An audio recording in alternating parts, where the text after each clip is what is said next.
Pretty much, man, I grew up in a real loving home. My parents have been together for 40 years. They're still together to this day. Got one older brother, and there's 11 years between me and him, so it was fun, you know what I mean? I got to hang out with my older brother a lot. My first experience with alcohol was I was 5 years old, and I went to a party with him. My parents always decided to tell him that wherever he went, I had to go with him. That was my first experience. I don't necessarily remember it, but that's what I'm told. My dad's a hardworking man. My mom, hardworking also.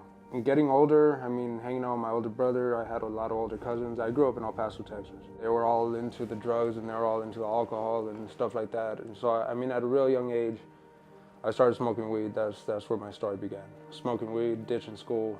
It was all fun and games. Ended up getting into some trouble out there and seeing a lot of things I shouldn't have seen at a very young age due to the gangs and stuff like that. Went along, just continued drinking, smoking, and then ended up moving out here when I was 15, out here to Arizona. Thought I'd get away from the drugs and alcohol, and little did I know myself goes everywhere with me. Got out here, and the first night I was here, started drinking. Instantly with my brother. My brother had moved out here when I was 9 years old. My brother ended up getting arrested for doing some stupid shit. I believe I was 9 years old when he got arrested. That was the first time I saw my dad cry, and I didn't want to be like that. But growing up, my parents always told me, you're going to be exactly like your brother. You're going to be exactly like your brother. Started drinking, smoking weed, and the first night I got here, I found cocaine. And I had experience with cocaine in the past. I mean, I had done cocaine and crystal meth out in El Paso, but never did I pick up a habit. So started off with that, drinking, smoking weed, doing coke every night. I dropped out of high school my 9th grade year. And I never went back. I mean, school wasn't for me.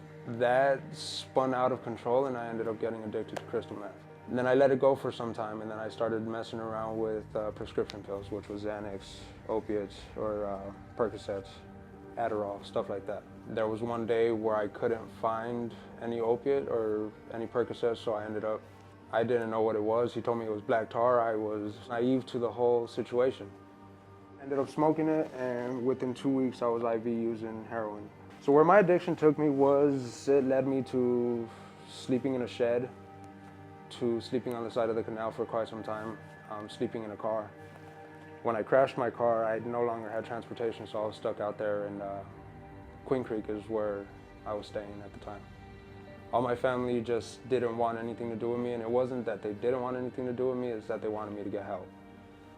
My journey began, I got into some legal trouble, ended up doing some time and got onto probation. After probation, I went on the run for about 3 months. My probation officer ended up finding me, told my parents if they could take me in for the night and then the next morning come into St. Luke's. And that's where my journey of recovery began. I got there 10/22 of 2015. Getting into St. Luke's and then going to treatment was, they wanted me to commit to a 90-day program, and I was not having 90 days. I was willing to commit to 30, but 90 days was just way too long. I ended up getting into a treatment center called Destiny Sober Living, and that's where I met quite a few people that ended up helping me. A lot of brothers that I have to this day that have carried me in times of desperation, in times that I feel that I'm inadequate. Today I'm able to see my nieces and nephews. I'm able to go to my parents' house. And my dad gave me a key to his house while they go on vacation so I can check on his house. So getting the trust back from my family, and it's all due to the work. I'm doing the work of taking suggestions from other people that know better than me. There is a better way. I ended up committing to 90 days, ended up just taking suggestions from other men, and so it's all God's doing, and there is a better way.